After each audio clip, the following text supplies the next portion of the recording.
Hey everyone, and welcome to Thorgy's Picks, the show every single week on this channel in which I come in here and spotlight a trade paperback that I just want to talk about and want to encourage you guys to check out for yourselves. And I always put a link in the description down below of where you can go and find a copy of it. It's just an excuse for me to come in here and talk about books that I've loved in my long history of reading comics.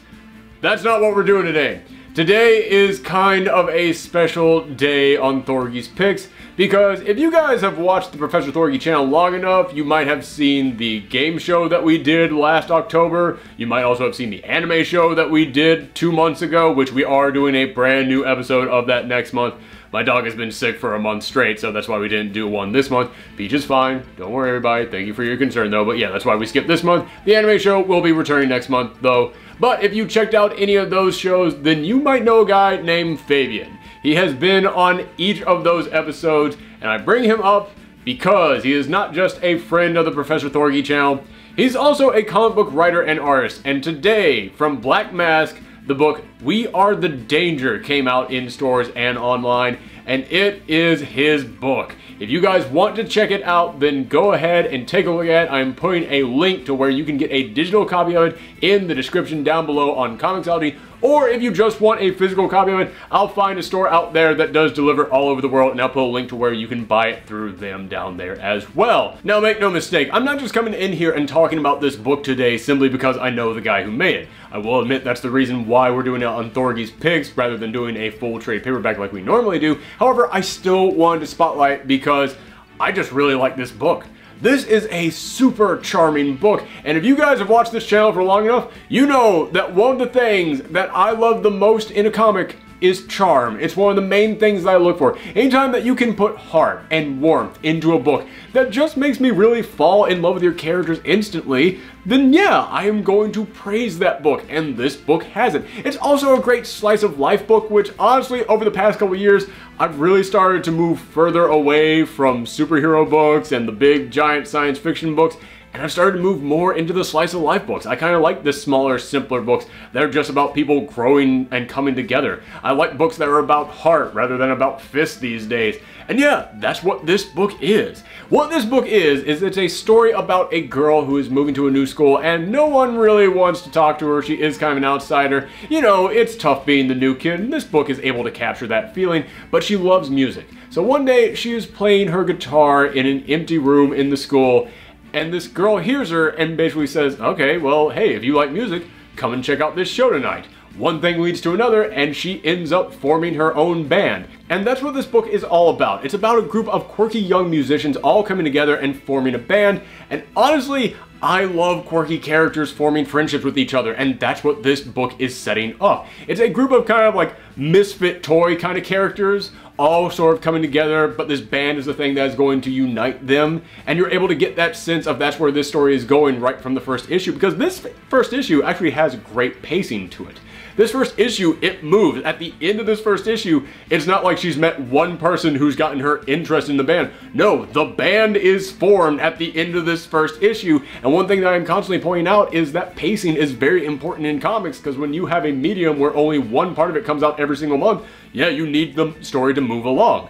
This story is able to do that. However, in just one issue, it doesn't feel too rushed. It feels like you got the exact right amount of story that you needed for this first issue. It feels like you had a meal, and it does make you want to come back for a second meal. And one of the reasons why you do want to come back for the second issue is because of the characters. I describe these characters as being quirky, and quirkiness is something that's very hard to pull off in a comic, because if you go too far with it, then they're just crazy caricatures of people. But then if you go too subtle with it, then they're just kind of bland and uninteresting. This book really does have that right balance in the middle in which you look at them and go, they're very unique people. They kind of feel like that misfit toys group of characters that you run into in really good books like this, but they don't go too far with it. They still feel like real people, and that's what you need for a slice of life book. You need to be able to get that connection with people, and this book is able to establish that.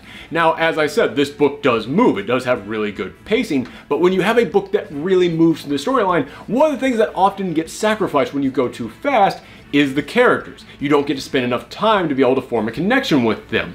Now, in this first issue, I was able to form a connection with the main character. You were able to get to know her enough. You were able to get to know her backstory enough. You were able to get to see the pressure that was weighing on her. You were able to get to see like how she lets that pressure out. There was a great moment at the very beginning of this book in which she goes to the club that she got invited to, and she just doesn't fit in at all. You see her trying to move from one part of the club to the next, trying to find like the comfortable place to sit, and it was like, oh god, no, there's a mosh pit here, this part's too crowded, and hey man, I've been there. I go through that same thing whenever I go to a club or a bar. I never know the comfortable place to sit or stand.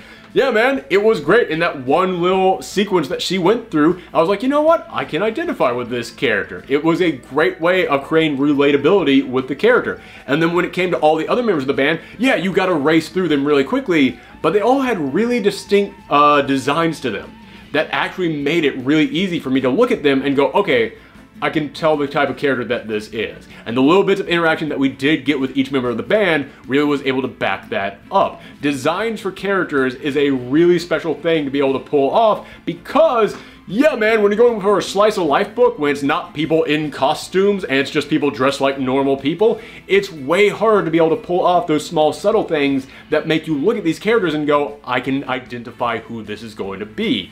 But there's like one guy in there who plays bass, and he's got a haircut that's covering his eyes at all times, and I just went, you know what, I get this guy now. I can kind of tell what his personality is going to be like just from that. Very small things like that are very important to character designs, and every single character in here has little stuff like that. And some of you might be saying, okay, well, I understand what you're saying, I understand the pitch you're making for this book, likable characters, good designs, quirky sense of humor, really good slice of life, growing up, trying to figure out who you are type of story, it's in a band, great, I got that. What's something that you can compare it to, though, that I've probably read, so that way I can say, okay, well, I like this, so I'll probably like that. The best things that I can compare this to is it felt like a combination of that last Black Canary series we got and Mark Waid's Archie. You know, the Black Canary series where she was in the band and she had that crazy cast of quirky characters in her band with her, and there was the evil band they had to go up against. It's got that same sense of fun to it, but also that same sense of, yeah, we're on the road, rock and roll, trying to figure things out sense to it. But it also reminds me of Mark Waid's Archie. Not the old Archie that was for kids, but also not the Riverdale stuff that's the dark soap opera, goes into really tormented, twisted places. No, the Mark Waid stuff that's right there in the sweet spot, right there in the center. It captures that high school drama, that like feeling of growing up, trying to figure out who you are, but also that feeling of fun and whimsy and everything's gonna be okay because we're all coming together and we've got our friends with us. I got feelings of both those kind of merged together. And yeah, that's kind of what makes this book so fun. It's got that sense of rock and roll to it from the Black Canary series, but it's also got that sense of growing up and figuring out who you are from the Mark Waid Archie series. And yes, I also know that the Archies are in a band and they also cover rock and roll and all that stuff in their series as well, but it's a little bit more than what you get in the Archie series. It's a little bit more like what you got in the Black Canary series. So if you're a fan of both those, merge them together, that's kind of the feeling that I got from We Are the Danger. So as I said, if you want to check that out, there is no Amazon link for this because it is just issue number 1. You can go to Comixology to get your digital copy, or I will put a link to where you can go to a comic book store that I can find online that will be able to ship you out a physical copy if that's what you want. So thank you guys for tuning in. Again, I'm sorry that this was not a normal episode of Thorgy's Picks, but in my defense, this is like the 4th or 5th episode of Thorgy's Picks. There's no such thing as a normal episode of Thorgy's Picks. You have to get up until like episode 10 before you can say, this is what a normal episode is like. At this point, it's still just an unformed glob just trying to take shape. So yes, at this point, Thorgy's Picks is still just whatever book I want to talk about, but next week we will be back talking about an older trade that I just want to spotlight that you guys can check out. But this week, if you guys are just interested in trying something new, remember to check out We Are the Danger. It will go towards helping a friend of the show. So thank you guys again. Come back next time. Bye.